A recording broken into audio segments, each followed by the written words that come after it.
Hello hi అండి నమస్తే welcome to current affairs light YouTube channel. ఇవాటి మన క్లాస్లో రీసెంట్గా జరిగినటువంటి కరెంట్ అఫైర్స్లో ఇంపార్టెంట్ కాన్సెప్ట్ నేర్చుకుందామండి. మీకు కనుక మా ఛానల్లో ఉన్నటువంటి వీడియోస్ అండ్ ఎక్స్ప్లెనేషన్ వచ్చినట్లయితే మా ఛానల్ లైక్ చేయండి, షేర్ చేయండి అండ్ సబ్స్క్రైబ్ చేయండి. Welcome to current affairs light YouTube channel.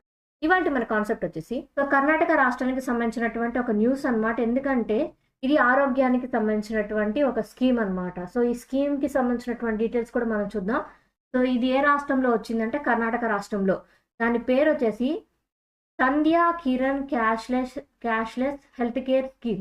ఈ పెన్షనర్స్ కోసం ఏర్పాటు చేయబడింది అనమాట. అందరి కోసం కాదు, వయసు పైబడినటువంటి పెన్షన్ తీసుకునేటువంటి వృద్ధులు ఎవరైతే ఉంటారో వాళ్ళ కోసం ఏర్పాటు చేసినటువంటి స్కీమ్ సంధ్యా కిరణ్ స్కీమ్. సో అక్కడ మనం అర్థం చేసుకోవచ్చు, మలి వయసు వారి కోసం, అది కూడా ఎవరైతే పెన్షన్ తీసుకుంటూ ఉంటారో వాళ్ళ కోసం. సో దీని యొక్క బెనిఫిట్స్ ఏమున్నాయి, ఎవరికి ఇది ఉపయోగకరం, దీని నిధులు ఎలా వస్తాయి, ఇటువంటి అంశాల గురించి కూడా చూద్దాం. సో కర్ణాటక క్యాబినెట్ అయితే ఈ సంధ్యా కిరణ్ అనేటువంటి క్యాష్లెస్ హెల్త్ కేర్ స్కీమ్ ఏదైతే ఉందో అది ఈ మధ్య కాలంలో ఆగస్టులోనే అప్రూవ్ చేయడం జరిగింది అనమాట. ఇది ఎందుకోసం అంటే మెడికల్ సెక్యూరిటీని కల్పించడం కోసం, అది కూడా గవర్నమెంట్ పెన్షన్ తీసుకునేటువంటి వ్యక్తులు అండ్ వాళ్ళ ఫ్యామిలీ ఎవరైతే ఉన్నారో వాళ్ళకి ఉపయోగపడే విధంగా ఆరోగ్యానికి సంబంధించినటువంటి ఒక హెల్త్ కేర్ స్కీమ్ అనేది గవర్నమెంట్ కర్ణాటక గవర్నమెంట్ వాళ్ళు స్టార్ట్ చేయడం జరిగింది. ఇక్కడ బెనిఫిషరీ కవరేజ్ ఎంతవరకు ఉంటుంది? సో ఇదైతే మొత్తము 4.93 లక్షల మందికి ఇది ఉపయోగపడే విధంగా దీన్ని డిజైన్ చేయడం జరిగింది ఈ ప్రోగ్రామ్ అనేది. అండ్ ఈ స్కీమ్ ద్వారా ఏంటంటే నియర్లీ 3.1 లక్షల స్టేట్ గవర్నమెంట్ ఎంప్లాయీస్, అంటే ఇక్కడ కర్ణాటక స్టేట్ గవర్నమెంట్ పెన్షనర్స్ ఎవరైతే ఉన్నారో అది కూడా 70 ఏళ్ల సంవత్సరాల కన్నా తక్కువ వయసున్న వ్యక్తులు, వాళ్ళు 3.11 లక్షల మంది ఉన్నారు. వాళ్ళకి ఈ స్కీమ్ అనేది ఉపయోగపడబోతుంది.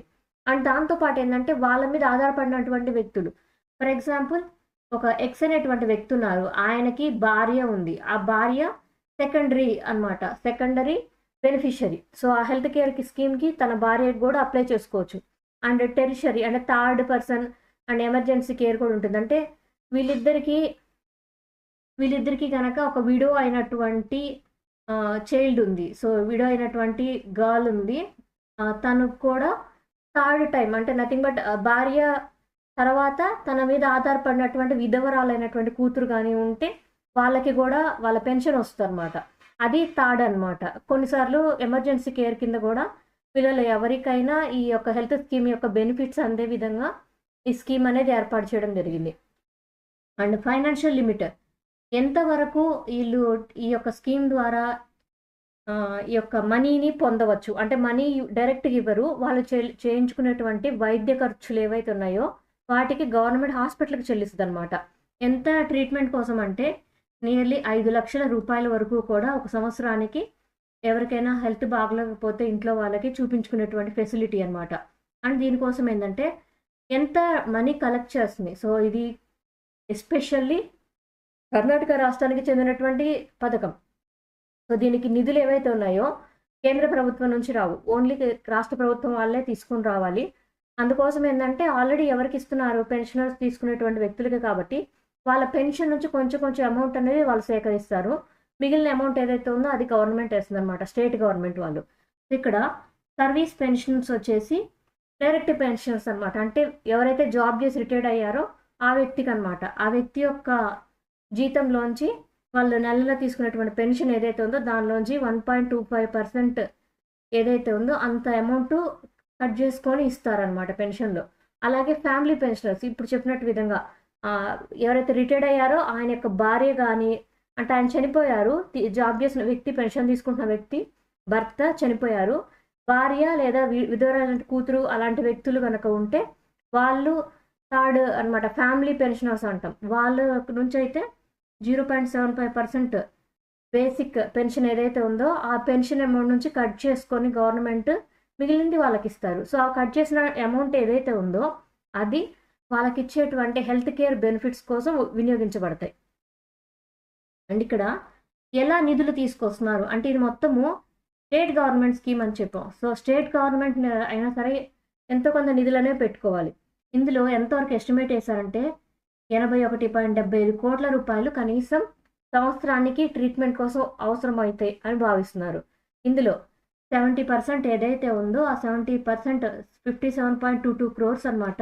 ఇది పెన్షనర్స్ ఎవరైతే ఉన్నారో వాళ్ళ పెన్షన్ అమౌంట్‌లోంచి కొంచెం కొంచెంగా 1.25%, 0.75% కట్ చేస్తామని చెప్పాం కదా! ఆ అమౌంట్ నుంచి ఆ కంట్రిబ్యూషన్ తీసుకుంటారు. మిగిలిన 30% ఏదైతే ఉందో అది స్టేట్ గవర్నమెంట్, అంటే ఇక్కడ కర్ణాటక స్టేట్ గవర్నమెంట్ నుంచి మిగిలిన నిధులనేవి ఈ పథకం కోసం కేటాయించబడతాయి.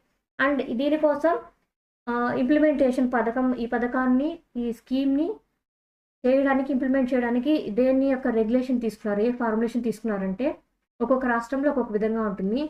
ఆయుష్మాన్ భారత్ కింద ఆరోగ్య కర్ణాటక అనేటువంటి పేరుతోటి ఈ యొక్క స్కీమ్ అనేది ఇవ్వబడుతుందనమాట. అంటే పెన్షన్ స్కీమే హెల్త్ కోసం కేటాయించేటువంటి నిధులు. ఆరోగ్య కర్ణాటక దాని ఆధ్వర్యంలోనే ఈ నిధులన్నీ కూడా వినియోగించబడతాయి.